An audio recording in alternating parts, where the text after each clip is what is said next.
We've been doing this series for a few weeks now called You, Me, and Empathy.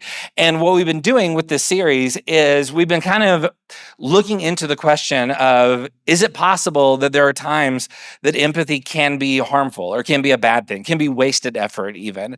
And the reason we didn't just pluck this question out of nowhere. I mentioned in the first week that I was browsing through Barnes and Noble a while back, and found a book in the Christian book section about how empathy is bad and all the different ways that empathy is bad. And not only that a book like that can be written, but also that it can be written and then published and then set up and sold inside of next to the C.S. Lewis books. Like that was a little jarring to me. And so Ashley and I started talking about it and just having this conversation of like, do we need to actually get into a conversation about like the need for empathy? And so what we've been trying to do with this series is dig into like, do we need to reclaim this a little bit? It's like, okay, this is a weird, I didn't plan to say this, but this popped in my head and I'm just going to do it. But there is, which always goes really well. So if you're a fan of the band U2, there's a concert film of theirs from the 80s called Rattle and Hum, and they do a cover of the Beatles' Helter Skelter. And before they do Helter Skelter, Bono says, Charles Manson stole this song from the Beatles, and now we're stealing it back. And so I feel like a certain contingent of fundamentalists have stolen the word empathy, and we're going to have to steal it back. You know what I'm saying? And so that is kind of what we've been attempting to do with this series. So we're going to wrap this up today, and then next week we're going to have a different kind of thing going on, and then the following Sunday is Easter. So what we're doing with the series is we're asking questions about when we talk about empathy, what are we talking about? Do we need to steal this back? Do we need to start having conversations about how no, not only is empathy not quote toxic or harmful, it actually, without it, we stop becoming the people that we were created to be. And so when Jesus talks about these types of things, like the number of times empathy comes up as either an overt point or at least part of the subtext is so, like, it happens constantly throughout the scriptures. And we've explored that quite a bit in the series. And so today, we're going to be looking at a specific story that Jesus tells. So here's the thing. When Jesus wants to make a point, he will not make a bullet point list. Like, here are the 3 ways that you can do this better. Like, that's not a thing that ever pops up in Jesus's teachings. What Jesus always does is Jesus either starts asking more questions or begins to tell a story. And so the point of the story that Jesus tells, and the word we have for these stories is parables. And the point of the story of the parable is not, is the story true? Did this really happen to somebody? The point of the story is to reveal something larger that is true. We are telling a story that is not like literally point A, B, and C are true in that they happened. It's true in that this tells us something about what it means to be human. It is a fictional story that gets at a larger truth, if that makes any sort of sense. And the reason I'm telling you that is because the story we're talking about here today, it's a weird story. And the story we're looking at today is, if you try to take the story literally, it will make no sense at all to you. You have to take the story in terms of like, okay, there must be a larger thing that Jesus is telling, because most of Jesus's parables begin with a somewhat relatable premise, which is like something like, okay, there once was a man with 2 sons, or there once was a man who was traveling from one town to another. Like, we can all relate to a story that begins in some way like that. Not this one. In this story that we're about to look at, it starts with, okay, so there's these 2 guys, and then they both die, and then stuff starts happening to them. Like, not at all relatable, or at least in terms of like our current experiences up to this moment. So what we then have to do is like, okay, if Jesus is not trying to teach you something about like what to do when this happens to you, what exactly is Jesus trying to get at? So that is what we're going to be getting into. So as we begin to look at the story and you begin to start thinking like, okay, this is strange. Where are we going with this? Yeah, don't take the story literally. Jesus does not want you to take the story literally in terms of like, did this or did this not happen to somebody? There is a deeper truth beneath the story that we're going to try and look for. So in Luke chapter 16, beginning of verse 19, it starts, this is Jesus speaking. And he says, There was a rich man who was dressed in purple and fine linen and lived in luxury every day. In purple and fine linen, this is just Jesus basically telling you this is how rich this guy was. This is like dressing in purple and fine linen is a way of dressing in that anytime you leave your house, everyone who sees you is going to know this is someone with extreme wealth. And so in verse 20, it says, at his gate. So there's the rich man. And then it says, at his gate was laid a beggar named Lazarus. Now, last week we told a different story about a real guy named Lazarus. This is not that guy. This is just two different guys who happen to have the same name. Like they are not related, not the same guy at all. This is a fictional Lazarus. The other story was about a guy that Jesus knew named Lazarus. Got it? Okay, so at his gate there was laid a beggar named Lazarus, covered with sores, and longing to eat what fell from the rich man's table. Even the dogs came and licked his sores. Gross. So, so we have the story. What begins? How the story? Hey, look at that, the slides. So the story begins with a juxtaposition. We have a rich man, and we have this is I drew this. This is why it's really important that you guys see this. So this is a perfect summarization of what this story is about. I didn't know how to draw Lazarus because he doesn't have anything, so he's got sores on the bottom of his foot. Like I had to. If you want a print of this, I'm happy to sell you one. Everything has a price. So what we have here is we have this juxtaposition of these two characters in the story. You've got the rich man who is very happy with all of his richness, and then you've got Lazarus who is very sad with all of his sores and lack of richness. And then between them, there's a gate. So and that line is the gate, as I've identified with a very helpful word down there. So there's a lot going on here in the story, and we haven't even really gotten into what else happens in the story. So you have these two characters, the rich man and you have Lazarus, and between them, there's a gate. Now, something that's noteworthy is like Luke is already doing some interesting things with the story just as he's setting it up. First of all, if you are familiar at all with other stories that Luke specifically records in his gospel account, anytime Luke starts a story with there once was a rich man, you can imagine, okay, it's gonna get worse. Like whatever happens, Luke, so many times, Luke records stories that Jesus tells in which if he identifies somebody as a rich man, something bad is going to happen to the rich man almost every single time. So what's something else that's noteworthy, by the way, is in the story, the beggar has a name. It's important. Like usually Jesus does not give names to the characters in the parables. So it's interesting that he gives this character a name. It doesn't matter what the name is, but he gives him a name.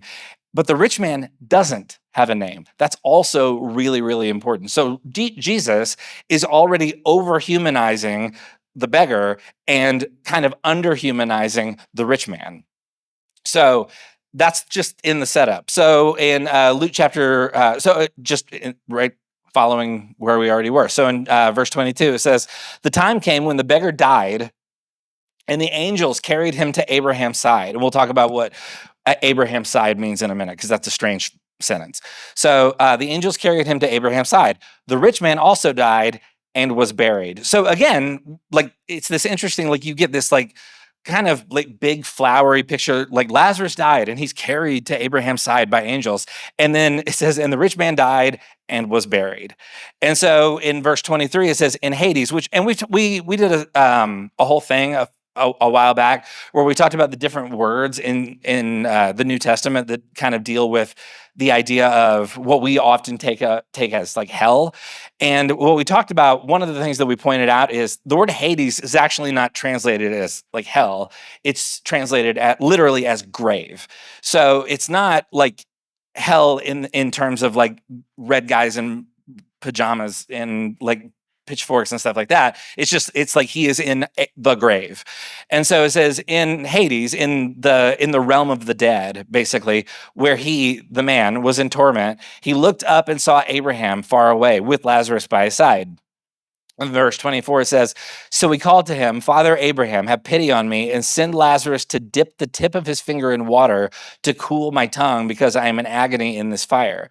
But Abraham replied, Son, remember that in your lifetime, you received your good things, while Lazarus received bad things. But now he is comforted here, and you are in agony. And besides all of this, between us and you is a great chasm, and has been set in place, so that those who want to go from here to you cannot, nor can anyone cross over from there to us. So lots going on here, and this a lot of people will take this passage and kind of take it at face value and begin kind of taking away all the wrong messages, basically. And so we'll kind of deconstruct a little bit of that as we go. But first of all, let's talk about, what do we mean? What does Jesus mean when he says he was carried to Abraham's side? Like, that's an interesting thing. It doesn't say to heaven. It says he was carried to Abraham's side. Why? Well, in ancient Jewish consciousness, the idea of Abraham was kind of tied up with the idea of, we are joining our ancestors with something. Like, Abraham is seen as like the first of the ancestors. Abraham is where the whole Jewish story begins. And so to be carried to Abraham's side is basically this way of saying this person has joined in with this long tradition of this particular story that Abraham was the beginning of. You know what I mean? And so he is joining with a long line. He is still part of the story that his father and his father's fathers and all the way going back were also a part of. So, and I already mentioned before, like, Hades is not like fire and brimstone and like red pitchforks or anything like that. It literally translates as the grave. So the idea here is that he is dead, and again, this is a whole like side tangent that but it might be helpful. In the ancient world, there was, obviously there was no notion of like a round earth and a solar system and like what's out in space or anything like that. The entire world was seen through the lens of what was known as a three-tiered view of the universe, which means everything that existed happened on one of three different planes or tiers. So you have Earth, which is where we all live, where human beings live, where live mortals exist. And then above is where the gods live, which would often be referred to as the heavens. So there's that realm, but then there's everything below the earth, which is where the dead live, the grave or Hades.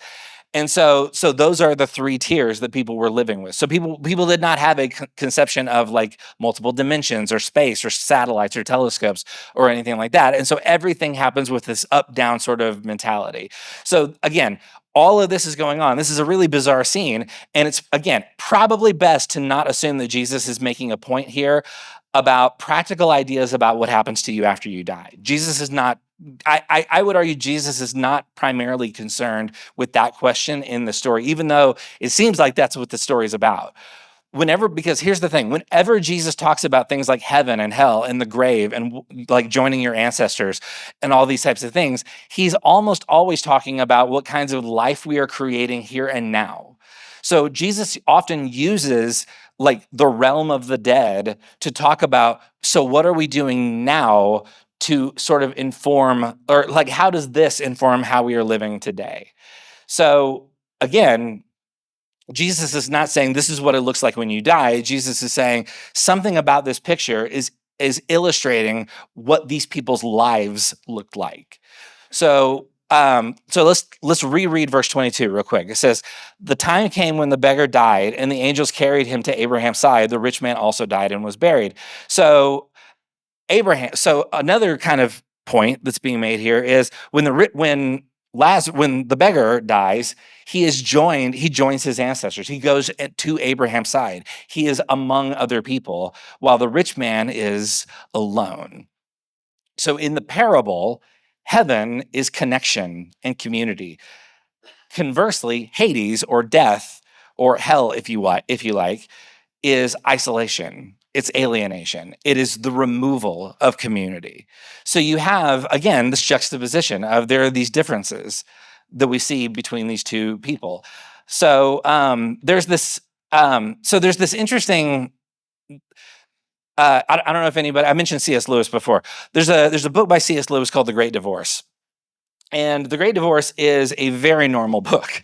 I'm joking. It's the least normal book you can possibly find, other than the book about bad empathy. And it's you might need to get that. So there's it could be your doctor. I don't know. I don't know what kind of emergency you've got going. So anyway, I once no, I was gonna say I had a story, but I won't tell you. But anyway, so there's a book by C.S. Lewis called The Great Divorce, and the whole thing with The Great Divorce is it's the premise of the Great Divorce is you have this group of people who are on a bus tour of hell. Sure.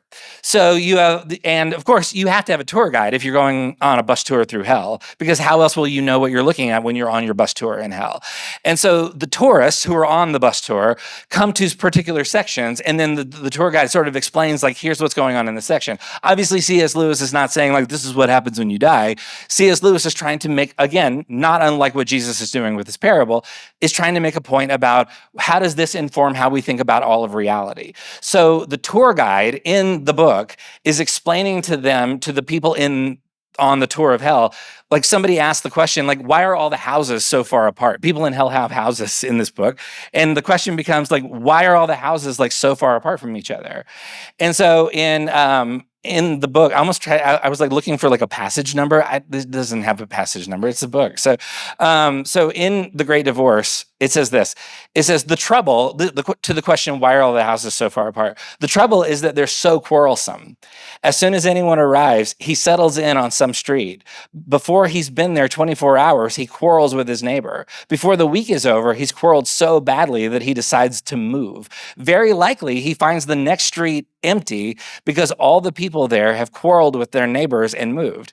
If so, he settles in. But if by chance the street is full, he goes further. But even if he stays, it makes no odds, for he's sure to have another quarrel pretty soon, and then he'll move again. Finally, he'll move right on out onto the edge of the town and build a new house. You can see the lights of the inhabited houses where the old ones live, millions of miles away, millions of miles from us and from one another. Every now and then they move further still. There's one of the other, or that's one of the disappointments. I thought you'd meet interesting historical characters here, but you don't. They're too far away. So in C.S. Lewis, and I would argue the Great Divorce is C.S. Lewis basically taking this parable in Luke 16 and kind of building it out to its furthest natural conclusion and saying, like, okay, what else does this look like? So for C.S. Lewis in this story, hell is about isolation. It's about disconnection. It's about being completely like of your own choosing, being like without community. There's a old pastor's joke that I know that's kind of illustrates this as well. Like there's a story of a guy who gets rescued on a desert island, and he's all by himself. He's been there for however long he's been there, and so his rescuers ask him, hey, before we take you out of here, can you give us a tour of, like, how did you survive? What all did you do here? And so he says, sure. And so he starts like walking them around the island, and he says, okay, this is my hut. This is where I slept. This is where I would go when I needed shelter. This is over here. This is where I would keep my food. And then over here, like, I built myself a church, and this is where I like to go when I pray or when I worship or when I feel like I need to be connected with God. And then they pointed this other structure that he didn't mention, and they said, well, what was that? And he goes, oh, that's where I used to go to church. So, so there's this. So there's this notion that we are like there is part of us that is always trying to withdraw, even if just from ourselves sometimes. And there's this notion of, yeah, because anytime we find ourselves at odds with anybody, there is, or not even just at odds, anytime we lack connection or we lack understanding with other people, the easier move is just to withdraw. It's just to move further and further away. And so in the C.S. Lewis story, it's like, yeah, that's hell. Like, hell is when we completely lose our connection with everyone because we don't fully, like, there's no such thing as a person you will understand and connect with at all times. And so therefore we just keep moving further and further apart from one another. So let's go back to the Luke 16. Like, we took a bit of a detour, but I realize what we're trying to talk about here is it's all connected, because when Jesus talks about heaven, it looks like connection. It looks like community. It looks like being connected to something larger than yourself. But the rich man is alone. Now, what's interesting, like, if you were to go back to my perfect illustration, the drawing earlier, what we noticed is the rich man has a gate, and Lazarus is on the other side of the gate because because the rich man wants to be disconnected. He dies, and then he gets exactly what he wants. He and he knew, but notice, by the way, in the story, he says to Abraham, can you send Lazarus? He knows his name. He actually knew the guy's name, but it didn't make any difference at all. So it wasn't a lack of awareness, it was a lack of concern, and it was a lack of connection. The isolation was of the man's own making. And so he dies and he gets exactly what he spends his whole life already trying to get. This is, by the way, this is a very Jewish way of thinking, because in Jewish consciousness, there's no notion of like you die and you take the up escalator or the down escalator. In Jewish consciousness, you die and then you continue to live out the life that you were already living in life. And so if you live your whole life trying as hard as you can to not connect with other people, then when you die, you will not be connected with other people. And so it becomes sort of yeah, this is the narrative you were trying to build the whole time. And so this is like the rich man created isolation for himself, and now he got exactly what he always wanted. And so the isolation is of his own making. Hell on earth is building a gate or a wall or some other type of barrier between us and other people and saying, I don't want anything to do with whoever's on the other side of that. And so, by the way, I feel like I need to put in a little aside here. This is not the same thing as boundaries.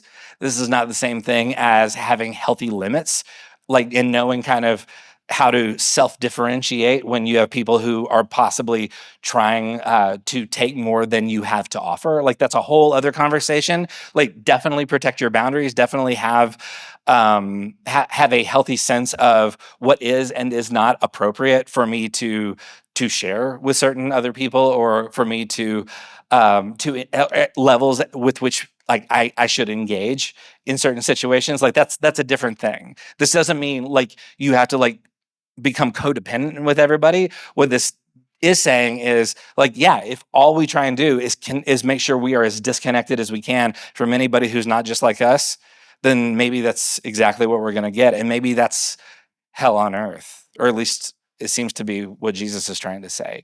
So if my wealth or if my privilege or my power or whatever turns into isolation or lack of concern, or if you will, lack of empathy, I will create for myself a hell on earth.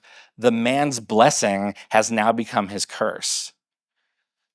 So, and so let's go back to the question of like, okay, so what's the deal with Abraham? Like this could have been anybody. Like, why does it have to be Abraham that is sort of the representation here? So let's go back to Genesis chapter 12. So one of the things that happens a lot in Jewish literature is this thing called it's called the principle of first mention. And so in the principle of first mention, you have this. It basically what it states is if you want to know what a thing is about, then one of the ways to sort of understand it is to go take a look at the entire body of scriptures and ask, where was this thing first mentioned? And if you can kind of track back to where did this thing first show up, it will tell you like, okay, a lot of times in Jewish literature, when this thing gets referred to, you are partially referring to the first mention of the thing. You're calling back to its original like point. So if we're going to talk about Abraham and you want to play the game of what is the principle of first mention, what is that? Where does Abraham first show up? Well, it happens in Genesis chapter 12. He's actually not even called Abraham yet. He's called Abram.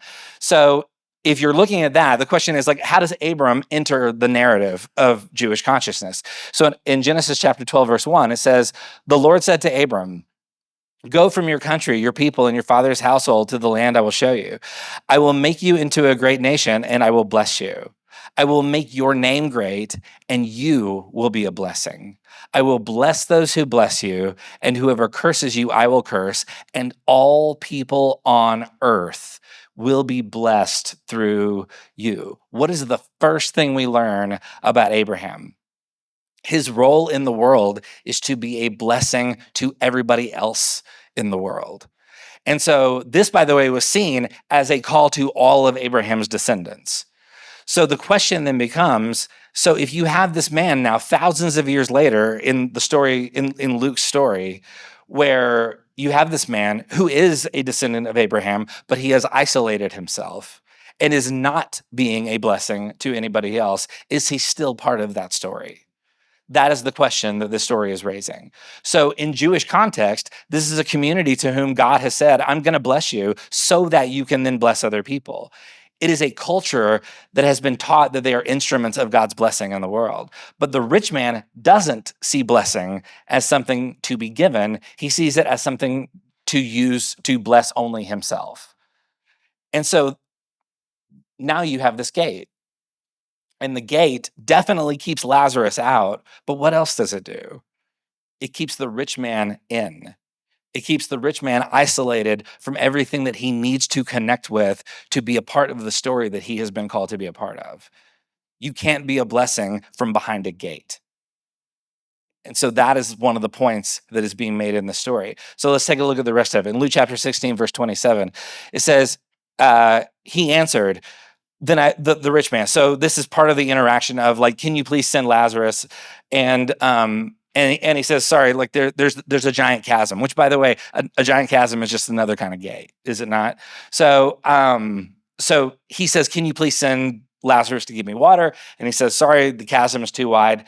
No one can get to you. And so in verse 27, it says, he, the rich man, answered, then I beg you, Father, talking to Abraham, send Lazarus to my family. For I have 5 brothers. Let him warn them so that they will not also come to this place of torment. Abraham replied, they have Moses and the prophets. Let them listen to them. No, Father Abraham, he said, but if someone from the dead goes to them, they will repent. He said to him, if they do not listen to Moses and the prophets, they will not be convinced, even if someone rises from the dead. And by the way, that's the end of the story. There's no other, like, if you're like, okay, then what happens? Nothing. Like, that's the, Jesus is like, so what else is going on? Like that, like completely does not continue on with the story. This is how he ends the story. If you saw a movie and that's how it ended, you'd be like, I would like my money back, please. Like that is such a weird way to end the story, but that's how Jesus ends the parable. Jesus never stops to explain it. He never stops to say, okay, let's talk about this. What was the story about? He never does that. It doesn't end with a call to be more generous. It doesn't end with a call to be more open to people who are different, even though both those things are definitely present inside the story. It ends with, even if someone comes back from the dead, people still won't get it. So when he says the thing about Moses and the prophets, like, and I realize we're all over the place, but there's a lot going on in this parable. When he says the thing about Moses and the prophets, what's going on there? So for thousands of years, this story has been steering people towards being a blessing to others. When I say this story, I mean the story of Moses and the prophets, the story that begins with Abraham, that continues through Moses, continues through the prophets, continues through this giant thousands and thousands of years story of this is what it looks like for us to be a blessing. So for thousands of years, this group of people have been remembering their story and have been using it to try and be a blessing to others, to care for the orphan and the foreigner and the widow. And basically like being challenged up with, don't allow your situation in life to give you permission to stop feeling empathy and connection with other people, even people who are nothing like you. Like this has been deeply embedded in the story the entire time, like all the way back to the beginning of the story. And so so Jesus' parable is saying, like, look, it's not like this is new. It's not like this self-created distance between people with power and people without power is a brand new thing. This has been around for thousands of years. And Abraham and Moses and the prophets have been trying over and over and over again to wake us up to this reality. There is a great chasm, is what's being said here. And the great chasm is the thing that pulls people apart from one another. What is the nature of the rich man's first request? What does he say? He doesn't say, hey, Abraham, will you please bring me water? He says, have Lazarus bring me water. And then the second request is what? Send Lazarus to tell my family members. Why doesn't he tell Abraham? Why didn't he say, hey, Abraham, would you please do these things? Then he says, send Lazarus to do it. Why? He still sees Lazarus as a servant. Even now, he still sees himself as better than Lazarus. He lived on earth believing he was better than Lazarus, and he dies, and nothing has changed. Where is the vast chasm? It's not in like actual physical space. The chasm is inside the rich man's heart. The chasm is all the ways that the rich man has convinced himself that he should not and does not need to have connection with anybody who is below him. By the way, there are all kinds of studies. This is not new. This is so old and so like evergreen, because there are all kinds of studies, all kinds of psychological studies that show that empathy and the ability to relate to the perspectives of other people are directly affected by how much wealth or status or power or privilege a person has. So, like, for example, a person with less power has to learn basically how to empathize and see the world through other people's eyes, because that's a survival technique. Like if I work for a boss who has a lot more money and resources and power than me, I have to at some level try and learn to think like the boss does so that I can stay on the good side of the boss, right? But if I'm the boss with all the power and all the wealth, I don't need to learn how to think like the person who is a little further down on the corporate ladder than I do, because whether or not I succeed has nothing to do with how that person feels about me, hypothetically, right? And so there are all kinds of studies that show that the more wealth, status, or power that I have, the harder and harder it is for me to naturally empathize with other people. It's easier and easier to build a gate when I have the resources that give me the ability to build a gate. And so, and by the way, this is not to say that power or privilege or wealth or status can't, or people who have these things cannot experience empathy or see through the eyes of others. What it means is you might have to work a little harder. If you can recognize, like, yeah, I actually do have more than, like, percentage wise, I have a little bit more than a lot of the people who are around me. Maybe that should be a thing that reminds us, like, okay, well, that means I have to put a little bit more effort into trying to see the world through other people's eyes. And so I say this, by the way, as someone who has been given in my life quite a bit of, at certain points in my life, quite a bit of power and privilege. Like, I'm fully aware of that. And I'm fully aware that if I wanted to, I could be the guy behind the gate. And it would probably be very comfortable for me most of the time. But I also realize, like, that's no way to live. That's hell on earth. So he talks about Moses and the prophets. What's he saying there? He's saying it is our responsibility. Moses and the prophets remind us over and over and over again that it is our responsibility to care about the people around us who aren't like us and who suffer and who are having a harder time than we are. And when we instead build a gate and stay on the other side of it and see the people on the other side of the gate as beneath us or just there to serve us, then something has broken. We have built a hell on earth for ourselves. Look at Luke chapter 13, a few chapters before the parable we looked at. In Luke chapter 13, verse 22, it says, "Then Jesus went through the towns, teaching as he made his way to Jerusalem. Someone asked him, 'Lord, are only a few people going to be saved?'" And the word saved here, again, we have a 21st century evangelical sort of way of thinking about this word, but that's not what somebody is asking. When somebody's asking saved into Jesus, they're not saying, like, what's going to happen to people when they die.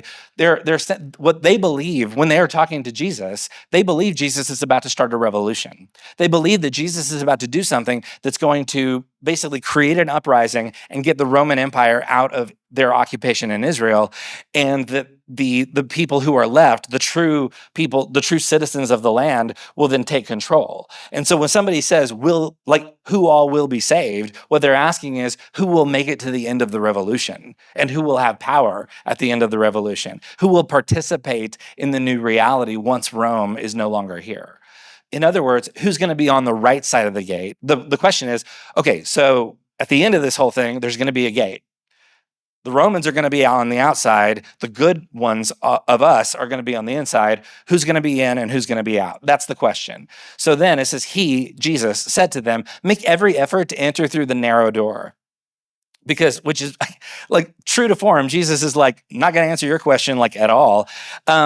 Make every effort to enter through the narrow door, because many, I tell you, will try to enter and will not be able to. Once the owner of the house gets up and closes the door, you will stand outside knocking and pleading, "Sir, open the door for us." But he, the owner, will answer, I don't know you or where you came from."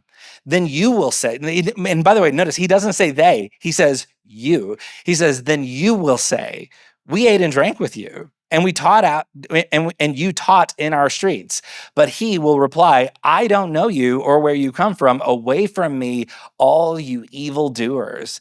In verse 28, it says, "There will be weeping there and gnashing of teeth. And when you see Abraham, Isaac, and Jacob, and all the prophets in the kingdom of God, but you yourselves are thrown out, people will come from east and west and north and south, and will take their place at the feast in the kingdom of God.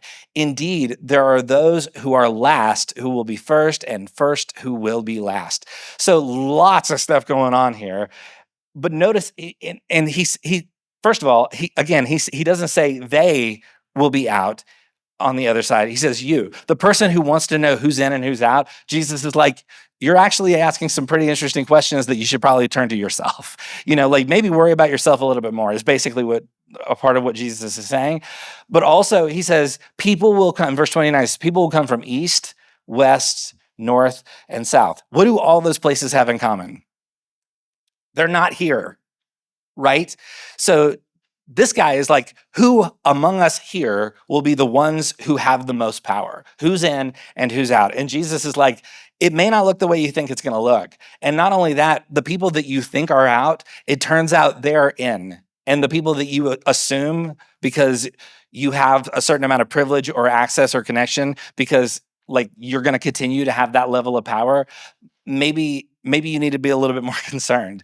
And so Jesus does this whole kind of inversion where he basically says, like, this place is going to be filled with people who are going to be different from you, people from east and west and north and south, people that you don't know or understand. That those are going to be the people that you are going to have to learn how to connect with. So again, there's a chasm, but it's not where they expect it to be. The people who want a chasm, like this guy who's asking the question, this guy wants a chasm. He just wants to make sure he's on the correct side of it. And he wants to know who his neighbors are going to be. So the people who want a chasm are going to get exactly what they want, but it's not going to be what they hope it will be. So we are told that the kingdom of God is a realm in which there are people from every tribe and nation and ethnicity and people group. But what if you have somebody who shows up in that space and they have been taught their whole lives to hate everybody in the room? What does that look like? Like, for example, let's say you have in the kingdom of God, you have a giant banquet table and you have people from every nation, every tribe, every language, every ethnicity sitting at the banquet table. And then a white supremacist walks into the room and looks around. Is the white supremacist in heaven or is he in hell? You know what I'm saying? Is there a chasm, and where did the chasm, who made the chasm? So when we hear stories about people who are hungry or people who are struggling to pay their bills, and our first response is to judge them for not making better choices, where is the chasm? When we hear stories of people being terrified of deportation, and we tell them, well, they shouldn't have been here in the first place. Why didn't they go the right way? Where's the chasm? Did we make the chasm? Is the chasm has the chasm been inside of us the whole time? Are we creating hell on earth with these points of view? When someone writes a book to specifically make the argument that empathy towards people who don't, quote, deserve it is toxic, where's that chasm? I would argue that when a pastor or an author or a political pundit tries to argue that empathy can be labeled as toxic or bad or misguided, that person, I would argue, is inviting us to create hell on earth. And I would invite us to resist that. Jesus tells this story as if to say, is this really what you want? Is the chasm really the best reality that you can come up with? Do you really want this as your reality? Because again, Jesus is not saying this is what it looks like when you die. When Jesus tells parables, Jesus is saying this is the kind of reality we're creating here. He's saying, is this like, yeah, you might build a gate and you might be very comfortable behind that gate, but at a certain point, that gate turns into a prison and you find yourself in a hell of your own design. Is that really what you want? And the only way to prevent that is by looking inside of ourselves and asking, is there a way for me to extend empathy to somebody else here? Is there a way for me to tear down the gate and to see Lazarus not as a servant or a beggar or somebody beneath me, but as a human being who has pain? Is it possible that I made the chasm, but I also have the power to undo the making of the chasm?